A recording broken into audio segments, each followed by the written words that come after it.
Imagine this. You are having coffee with a friend of yours that's a manager somewhere. And the manager is talking about how people are leaving. And when this manager asks the people why you're leaving, they say, well, I'm going to earn more money somewhere else. If those people are not earning like a package that's like 25% more than what they're earning with you, then that's not actually the reason because people won't walk across the street for 10 cents more a minute, an hour. They just won't. They will leave for a significantly different package, yes. But if they're saying that they're leaving for money, that's probably not really what's going on. What's really going on is that they don't feel valued and they're having a hard time telling you this. When I work with companies and we do surveys, the things that come up the most are people want autonomy, they want transparency, they want trust. They want low distance hierarchy, which means that there isn't this huge separation between them and management.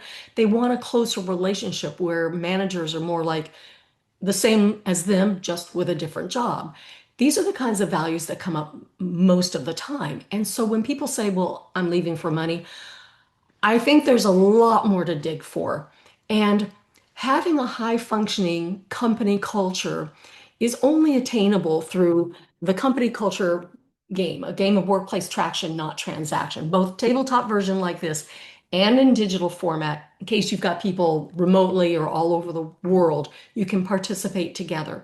And the reason why this creates such value is because leaders often don't know how to talk to employees and they don't know what they want and what their value systems are.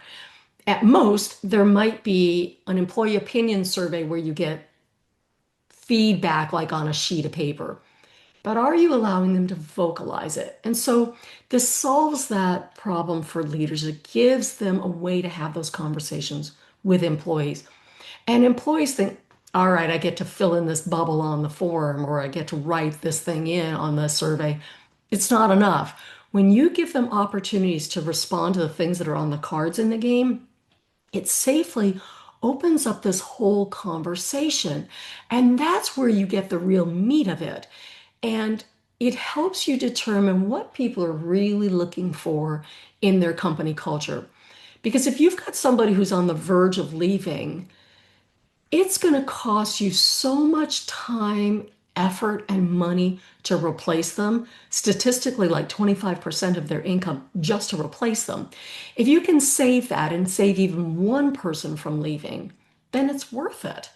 And so think about that a little bit deeper. When people say, well, I'm leaving for more money, is that really why? Because I think and know from my conversations with employees of these workplaces that I consult with and work with is that they're really saying that they don't feel valued and they need to feel valued at the place that they spend the vast majority of their time. They need to feel like there's a purpose for them, that their contribution has a means to an end for what you give to your clients and your customers. Valued. They need to feel valued. Money's not necessarily the be all and end all. So it's something to really pay attention to. And this tool gives you a solution and an avenue to solve that problem. Let me know if you have questions. Follow me here on YouTube or on Instagram, whatever media you're watching this on, and contact me if you've got questions. Thanks a lot. Talk to you soon.